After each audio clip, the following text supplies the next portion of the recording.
Yep. Hello and welcome to the Health Data Ethics Podcast. I'm your host, Jenny Owens, and I'm here today with my friend Sergei. I'm really looking forward to this conversation. I've been a reader of yours for a long time. I'm so excited to speak with you in person. Do you want to start by giving a brief introduction? Thank you, Jenny.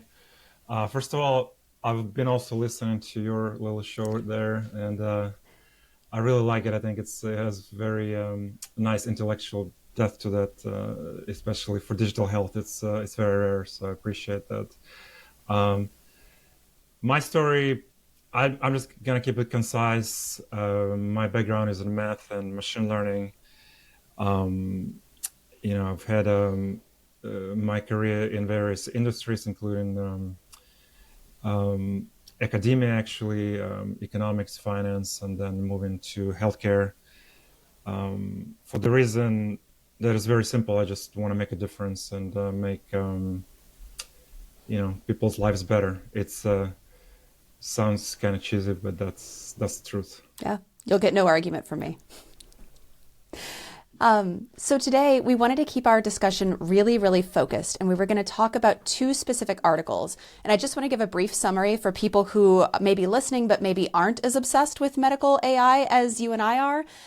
So one of them is a paper that appeared in JAMA in October 2024, where the investigators did a single blind randomized clinical trial with 50 docs. They gave them 6 clinical vignettes and randomized them into 2 groups. They had a group that could use an LLM to assist, and then they had a control group that could use only the conventional resources that are available to any physician.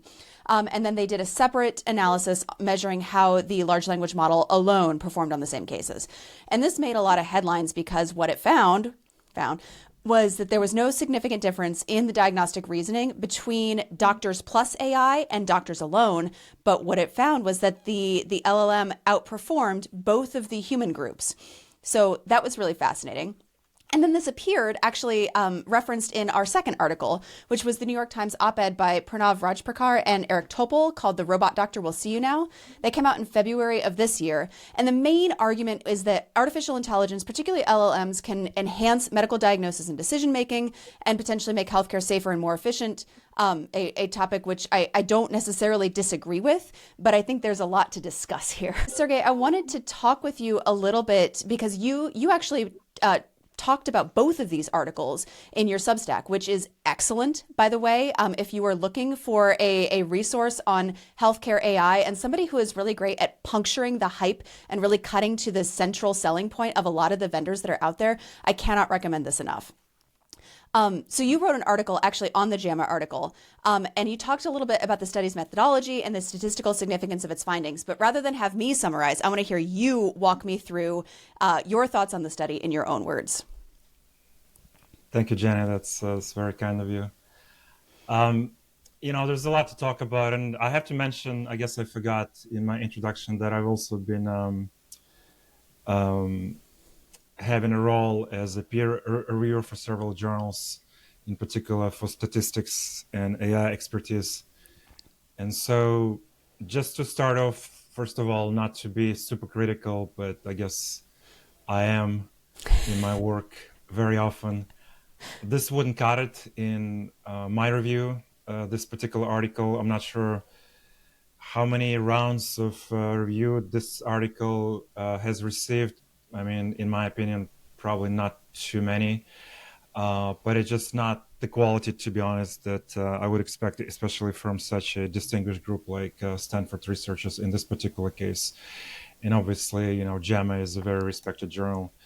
Um, so real quick, because that was a very, I guess, long critique maybe for some people, but I kind of want to, in my work, go deep and go point by point. And so I think I had maybe, in general, I think 16 um, different points that I was making, that I was pointing out and I guess disagreeing with the authors on some of the points they were making. Some of them were technical and minor. So let's just focus on the biggest ones. So um, what they did was, and again, it's only one paper, but I think it's so important to look at it and point out certain things, because I think there is a more general story here, how we as an industry, look at this kind of research, and that's sometimes, in this case, actually a lot of hype around it, perhaps unnecessary. And I think there's also this feedback loop where, we're relying on certain parties in our industry, and when one particular chain of that loop is broken, then we have all sorts of issues, including the hype and snake oil, whatever you call it. So in this particular article, um,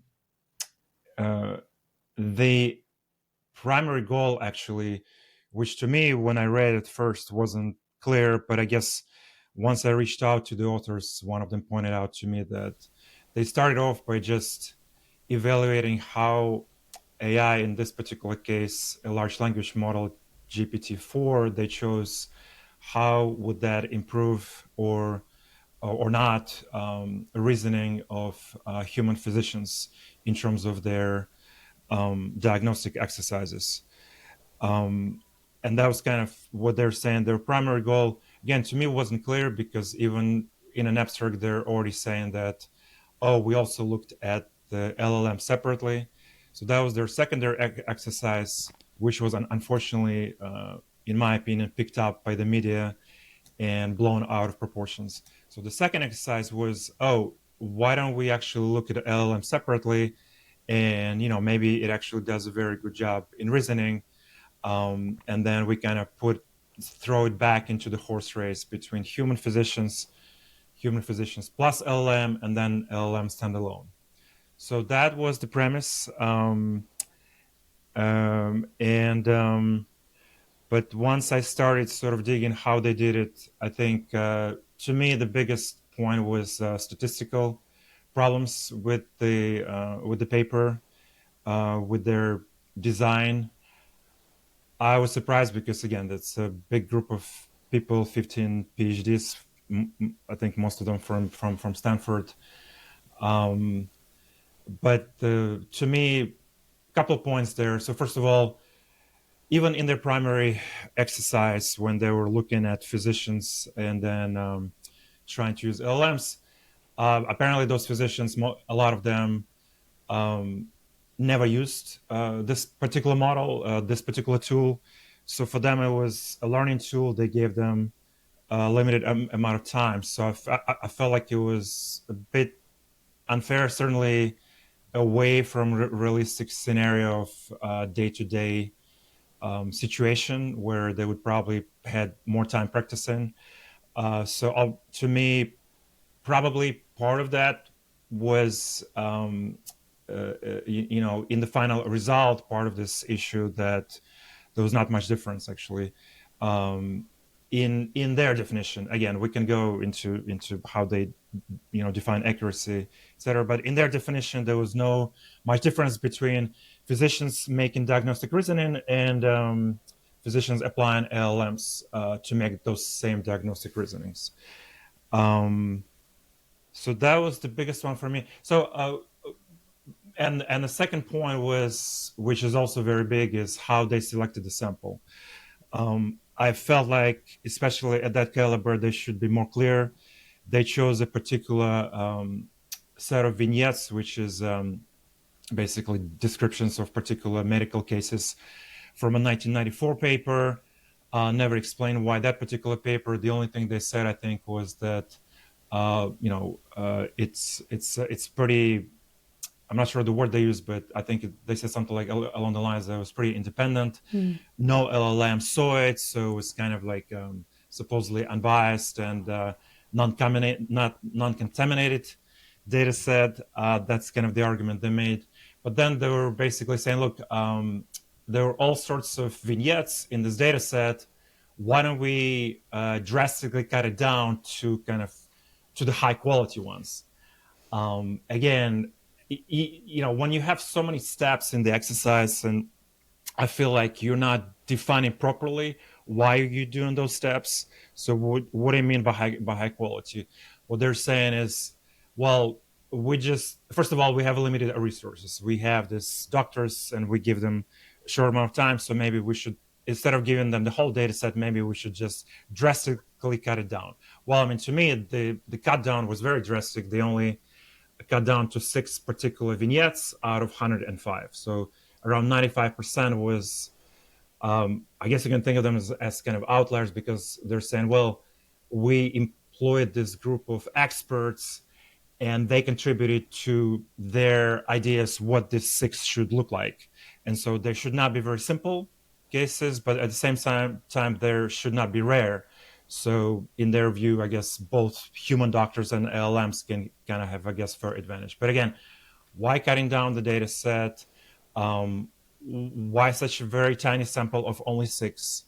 Wouldn't cut any statistical significance anywhere. I don't care what model they use. They use a random effects model, which is just a type of statistical regression technique to identify groups with randomized samples. But it doesn't matter. When you are talking about such small data set, to me, results are very questionable. So again, I've been talking for a long time, and there are other reasons, but to me, this were the most important ones: the small sample bias and the way they're actually selecting their sample was kind of questionable to me. Yeah, no, that makes perfect sense. Thank you for diving so deeply on that. I'm curious, if our goal was to evaluate statistically, scientifically, how well LLMs can assist in diagnostic reasoning, how would you design the study to be better? Like, what would you want to do? Let's say we've got a fake health system with like enthusiastic, engaged doctors and, a good data to start with. Where would you start?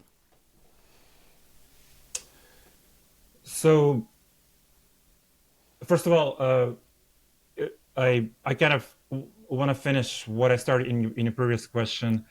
I had actually paper on almost the same particular argument that I was making.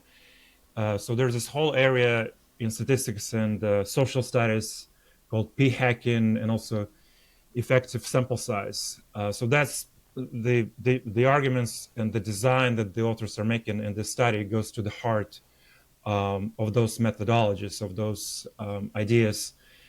And the idea is that a lot of times, and it's especially a big problem in medicine, and again, I'm going to get back to the question. It's kind of my long way of getting back to it. But in medicine, we have this issue that, first of all, with AI, there's a lot of articles that are being submitted that are AI written, which is a completely separate story. But what authors are trying to do, for whatever reason, whether advancement of their career or their research or whatever, they have a goal of publishing, and they use all sorts of methods to make their paper published, and they're kind of almost like pushing the limits. So p-hacking is basically trying to, like in a kind of direct kind of definition of the word, make the p-value less than typically 5%, meaning that you have 95% significance of your results. And there are a lot of kind of ways to achieve that, and some of them are not, sort of kosher ways or statistically viable ways. For example, you can kind of like play with your samples until kind of the sample tells your story, right? And instead of mentioning your whole exercise, you just mention that last subsample that was successful, right?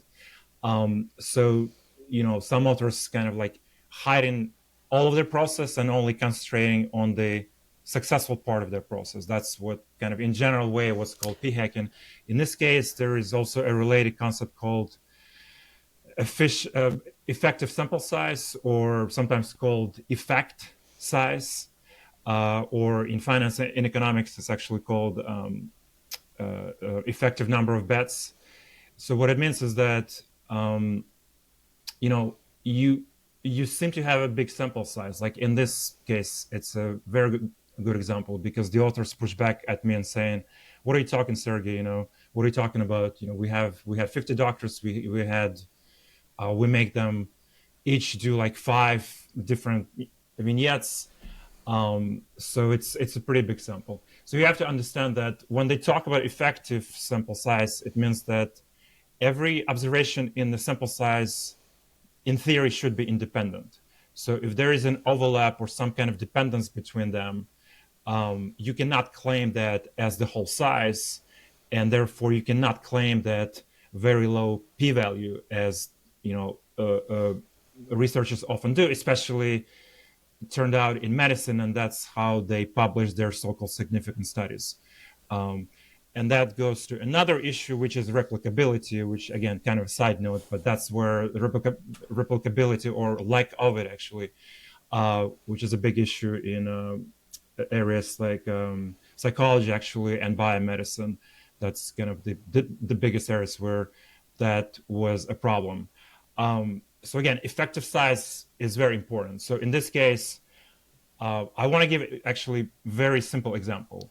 So they use 6 vignettes, 6 cases in their case. Let's push it to the limit. Let's say in that secondary exercise, for example, which is to me the most obvious one, you have, let's say, only 1 case, not 6, but 1. Let's just push it to the limit. But on the other hand, instead of 50 doctors, you have 1,000,000 doctors, right? You have the same result. So meaning that AI, LLM outperformed on that 1 case. So basically 100%, it solved the case. And then doctors maybe got whatever, 20%, right? On that same case. It's 1,000,000 doctors, a lot of doctors. So it seems like a big sample size. But remember what we're trying to evaluate. We want to compare apples to apples. So there was only 1 case. So what if, yes, they're saying that, look, we were careful with our data set, LLM didn't see it, but LLMs are getting better. So in fact, right now, inference costs are definitely overtaking training costs, meaning that, with the training data that the model has, it's actually becoming very good at looking at very similar cases in real life and kind of identifying and solving them. So yeah, I mean, so hypothetically, if it's only 1 case, not 6, which is, by the way, very close, the AI may have seen that case somewhere or similar case, solved it. And doctors, by the way, in this particular paper, they picked their actual PAs mostly with 3 years of experience, which is completely other issue, another critique, kind of like far from real life. Like why 3 years? I understand what they're doing because obviously, you want to get a good sample, and maybe with experience like MDs, they don't want to participate or whatever. But anyway, it's very critical to look at your design, and if those PAs or clinicians, they, let's say, went to the same school, as in this case, they only look at 3 medical schools.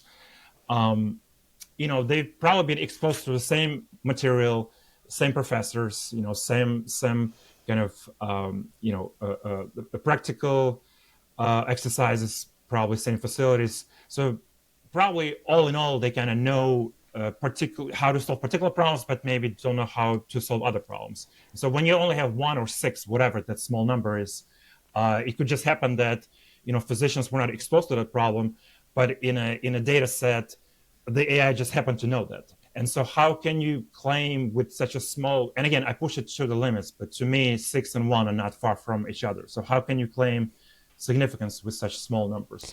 So the way I would design it, so first of all, just going back to your question, one other critique that I had was, which to me was an easy kind of solution, when they were looking for control sample, physicians or clinicians using LLMs versus non-using LLMs, why did they literally split it in 2 groups? To me, a better control sample would be, if you are given, let's say, 6 cases to 1 physician and 1 physician with LLM, if that person is the same person, so give maybe 3 problems to the physician and 3 to the same physician with LLM, you're already controlling so many things because you're controlling for that one person's ability to solve the problem. He or she has particular characteristics, particular levels of education. So you're already controlling for a lot.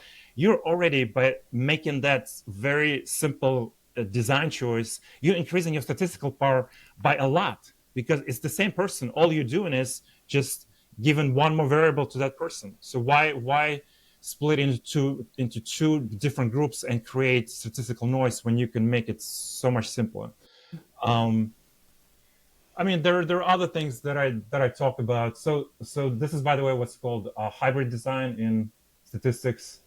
One other thing I've seen, and again, not to talk about too much, I can talk all day, but I've seen this paper in the Lancet where, and again, this is kind of like almost like brute force, but obviously there are pros and cons of every technique. But there is a study in Lancet they did in an ER room in Switzerland where they literally deployed their study design right in the hospital. So when we talk in real world, that's like the other extreme. But that was the one of the main critiques of this paper, not just from me, but from other research that I've seen, that there is a even if the LLM is as good as they claim.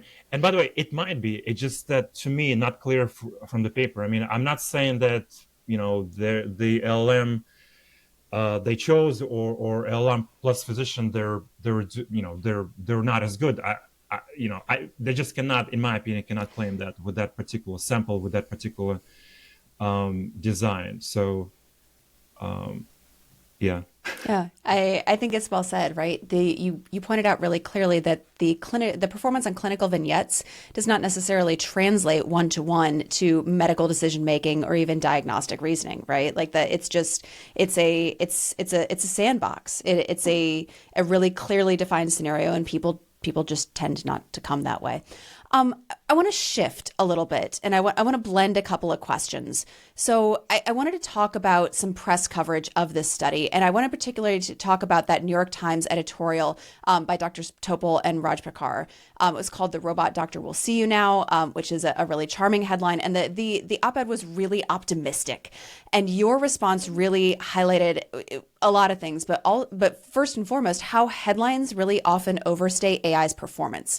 So I want to start by talking about how do you see kind of a lack of nuance in the broader discourse affecting patients and health systems as we're talking about AI. It seems like we're swinging wildly back and forth between this is going to solve everything. No, this is garbage. No, this is going to replace nurses. Absolutely not. Like, talk to me about how that swing really affects the field. I think nuances are important in any area of business, including AI in healthcare. I think there is nothing here to say in terms of kind of tricks or techniques that I think I can reveal. I think it's just as any kind of rational human being, I think we need to be calm and do our homework and not fall for hype or promises, especially coming from people who actually created those products or those models. They are in many cases on a mission to sell you something, and so to me it's important to always have independent validation. It could come in various forms, but just validate, just be vigilant.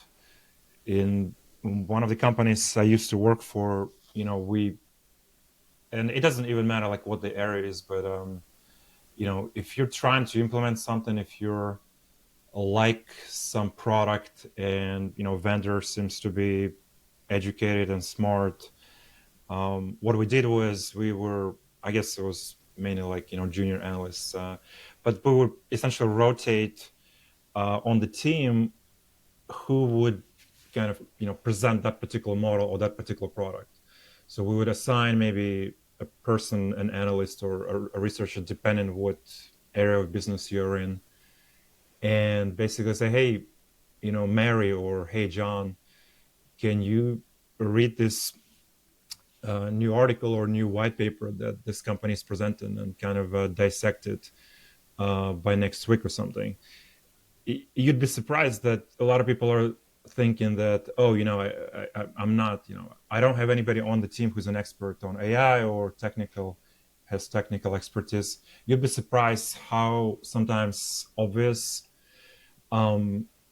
hype and marketing tricks are.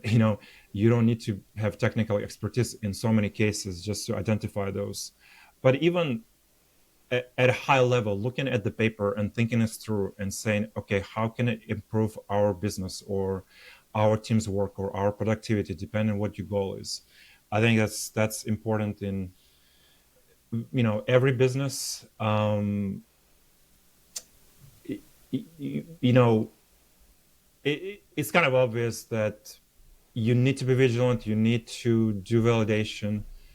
In healthcare, especially the last 2 years, as you know, there's been a lot of hype, and as I think, as I alluded to, it creates the kind of ripple effect of unrealistic expectations.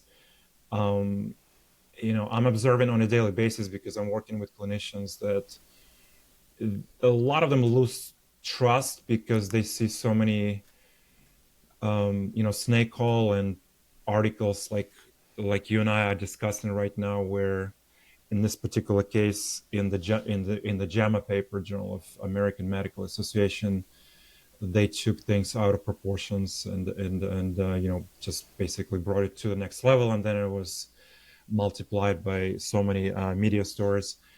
And so that creates this mistrust and kind of misaligned priorities across the healthcare ecosystem.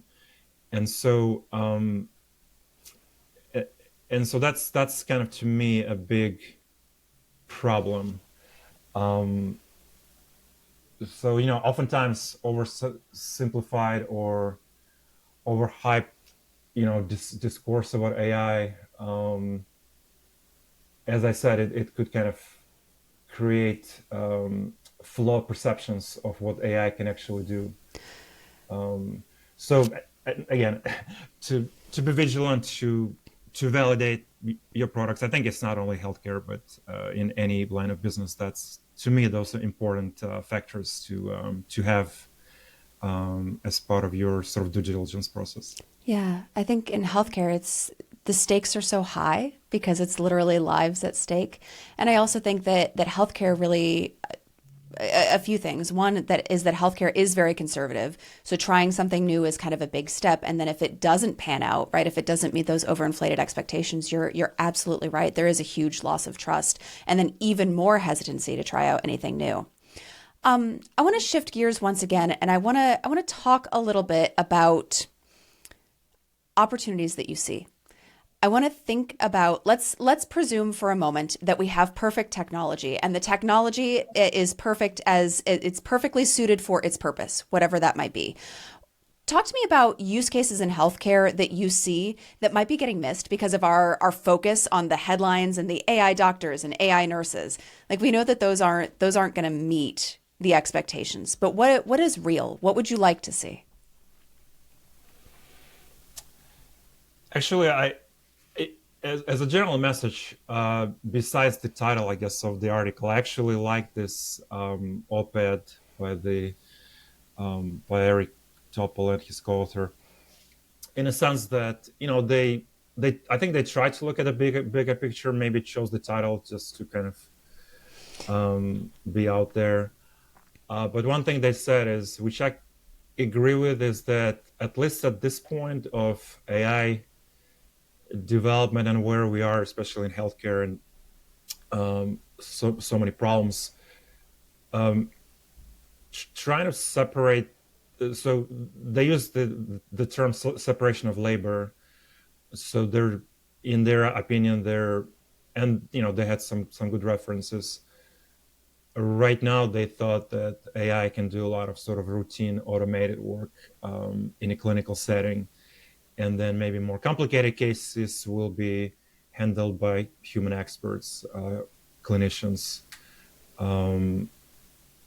So I agree with that argument, except there was actually another article just came out, I think, on Sunday, where it was actually completely opposite, and that along the lines of what I was thinking about in terms of application and use cases, or at least like one use case. It's actually on the other extreme of what they were talking about. It's the rare cases. And the article in New York Times basically talking about this one. I mean, they talk about a lot of things, but specifically identifying this one case where the person was given several months to live because he had a rare blood disorder. And so the doctors basically were, I guess, losing hope. And then it was actually because of his girlfriend, she started research and reached out to this one clinician who's been active in that area and using AI in his research. And the essence of the article is that AI saved this person. So again, probably wouldn't be published if it wasn't like life and death situation by the New York Times. But to me, it's kind of like highlight what I've been doing in my startup over the last 5 years. Except looks like there are a lot of companies who've been more successful in this particular exercise. But I have this thinking that humans, they're so unique, so diverse, but at the same time, paradoxically, they're so linear in what they do often.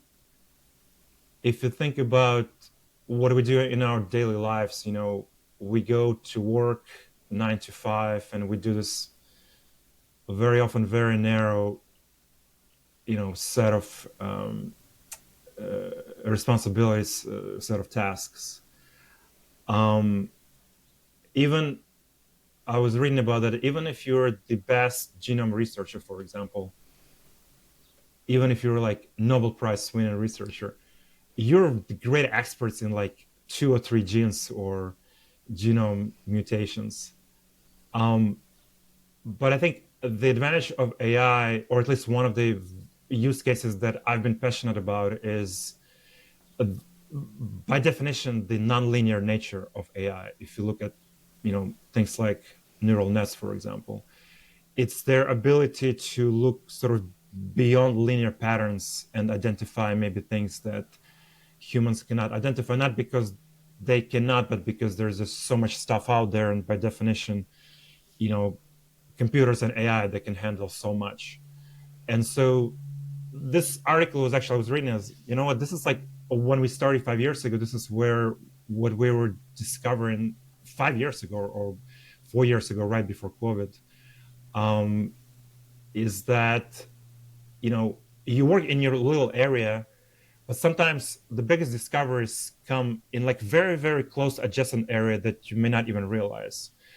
But for an AI, they look at it in this a lot of sort of correlation terms, co-movement terms, common factor terms, for example, right? So they're looking at common factors. They're looking at drugs that have uh, drugs from different areas, treating different diseases, but they have so many common compounds, right?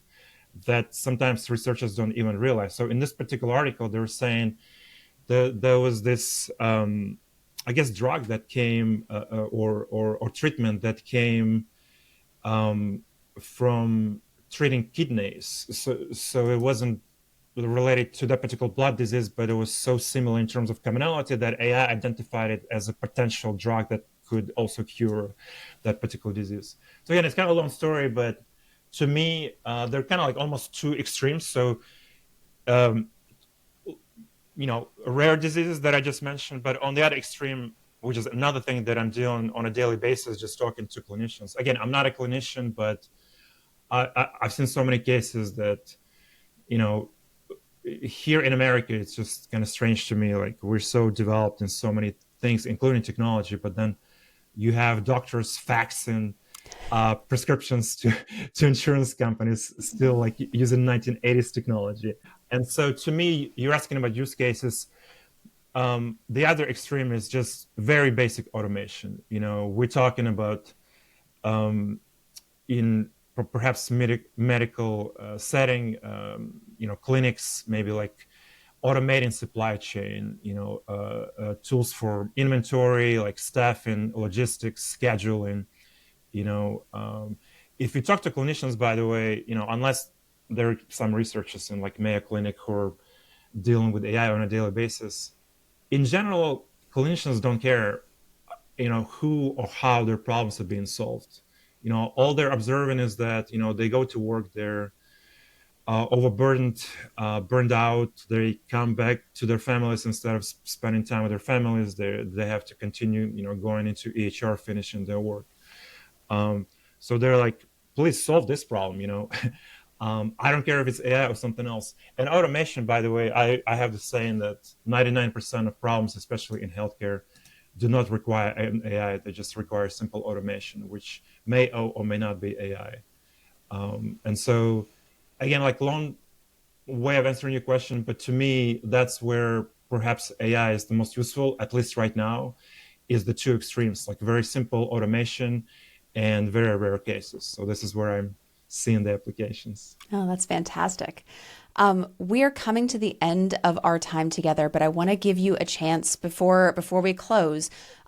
Is there any question you want to answer that I have not asked you? Is there anything that you feel like we didn't hit on that you wanted to make sure you got out? Um, I guess I didn't mention, but it's all kind of in the articles that I write. I guess most of them are now on my Substack. Um, I talk a lot about obstacles in healthcare in terms of AI adoption. I think there are some things to be proud of. Um, you know, I think things moving slowly, but perhaps surely. Uh, Doctors and clinicians, they're slowly but surely kind of getting into that AI mindset. A lot of people use ChatGPT for right or wrong reasons. um, and so it's moving very slowly, but I think there are some successes. Ambient AI scribes, I've been criticizing them in terms of how many of them and how you can basically copy paste your app within like literally 12 hours and start selling it. But doctors love it, for example. So it's just one simple example. But on the other hand, I have this article where I talk about I identified 10 obstacles of adopting AI in healthcare, and I think, I don't know, in my opinion, it's important, even if it's not my article, but just in general, whether you are a clinician, a data scientist, maybe health economist or policymaker, just to think in those terms, how we essentially solve a lot of crises that we have in healthcare right now. And I think AI and other technologies should be a big part of that. And I identified those among those 10, I guess, reasons for slow AI adoption in healthcare. By the way, 9 of them are technical. And I've talked a little bit with regards to this JAMA article, mentioned a few of them, but one is actually very human. And that one is being, and I have yet another article on that. It's called Doctors Go to Jail, Engineers Don't, meaning that as of now, I think, I believe still in every US state, if we're talking about standard of care, which is basically, traditional, I guess you can say, traditional ways of implementing care to your patients, it's still clinicians or physician responsibility and kind of final decision. So whether it was based using AI tool or any other technology, you're still responsible. And so I think that creates a bit of kind of obstacle because especially if you're on a budget, to make that leap of faith and saying, let's just get that AI model. But at the same time, if you are reviewing the results of the model, some clinicians are actually asking me almost on a daily basis, how does that make sense? I'm liable for this risk if something happens to the patient. So I like this AI tool, but if I'm liable anyway, why am I spending all this money? So anyway, just kind of to finish with that kind of, I think it's kind of interesting thought, how to kind of look at those obstacles that are what I call obstacles, and maybe how to resolve those obstacles and maybe move forward with with so many good things that we actually have in healthcare. Yeah. So, Sergey, Thank you so much for taking time out to come and chat with me. This was a phenomenal discussion. I feel like we could talk for hours, so please don't let this be the last time that we chat. For people who like your thoughts, where can we find more of you? I would just advise you go to my Substack, which is called AI Health Uncut. I usually share most of my thoughts there. I also have published articles, but lately it seems like the best way of reaching the audience is through my Substack. I'm also active on LinkedIn, so probably those two media. Thank you, Fantastic. Jenny. Thank you so much. This was such a pleasure. Thank you.